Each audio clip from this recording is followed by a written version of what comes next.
Herkese merhaba. Bugünkü konumuz 4500 yıl boyunca milyonların ölümüne neden olan veba salgını. Videomuza geçmeden önce bu tarz videoların daha çok gelmesi için kanalıma abone olmayı unutmayın. Şimdi videomuza geçelim.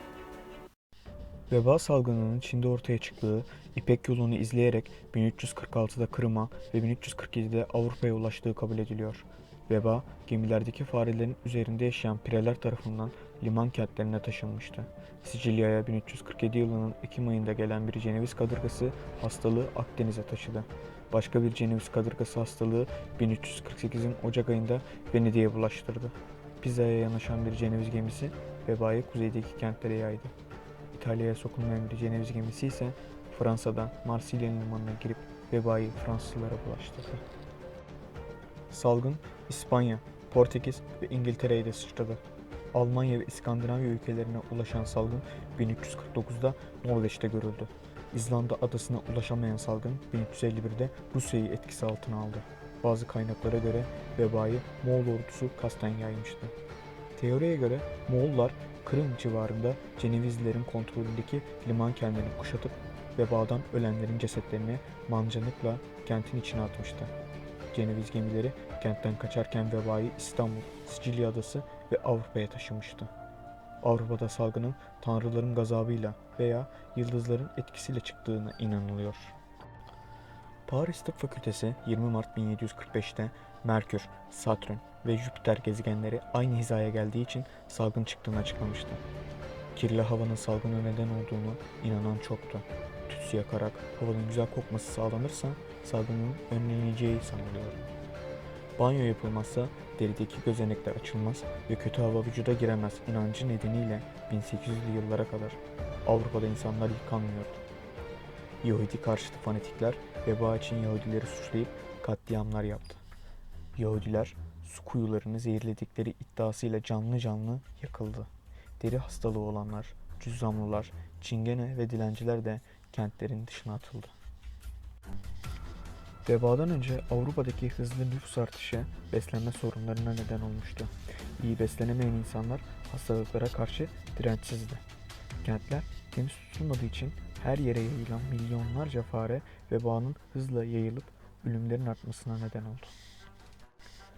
Büyük veba salgını 1347'de sadece Avrupa'da hasar verdiği sanılır. Ama salgında Asya ve Afrika'da da çok ölüm oldu. Salgın Sicilya'ya ulaştığı sırada Karadeniz ve Akdeniz liman kentlerinde, Suriye, Lübnan, Filistin ve Mısır'da ve Hatay'da görüldü. Ardından 1349'da Mekke'de ve 1351'de Yemen'de salgın çıktı.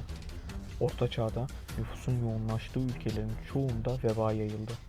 Yaklaşık 100 milyon insan birkaç yılda vebadan öldüğü hesaplandı. Avrupa nüfusunun 1/3'ü yaşamını kaybetti. O dönemlerde dünya bugününden çok azdı. Salgından önce 450 milyon olan dünya nüfusunun 350 milyona düştüğü hesaplandı. Avrupa nüfusunun 75 milyondan fazlayken Avrupa halkının 1/3'ü salgından ölünce nüfus 50 milyona düştü. Afrika kıtasının nüfusu 80 milyondan 70 milyona indi. Çin'de salgın öncesinde 123 milyon olan nüfus 65 milyona geriledi. Kuzey Almanya, Polonya, Macaristan ve Rusya gibi nüfus yoğunluğu az olan soğuk ülkelere salgın az zarar verdi. Avrupa açlık ve hastalıkların nedeniyle salgından 200 yıl sonra toparlanabildi ve halk yok olmaktan zor kurtuldu. Veba bir enfeksiyon hastalığıdır ve Yersinia pestis adlı bakteri bu hastalığa neden olur. Antibiyotikle tedavi edilebilen veba, gelişmiş ülkelerin tümünde ve gelişmekte olanların çoğunda ortadan kalktı. Asya ve Afrika'da az da olsa görülmektedir. Geçmişte farelerin hastalığı bulaştırdığı sanılırdı. Hastalığın farelerin taşıdığı pirelerin insanları ısırmasıyla veya insandan insana bulaştığı biliniyor. Hastalığın belirtileri en geç bir haftada ortaya çıkar. Titreme, ateş, kusma, baş ve sırt ağrısı, halsizlik, nefes darlığı, kasık ağrısı ve kanama gibi belirtiler olur. Vebanın farklı türleri vardır.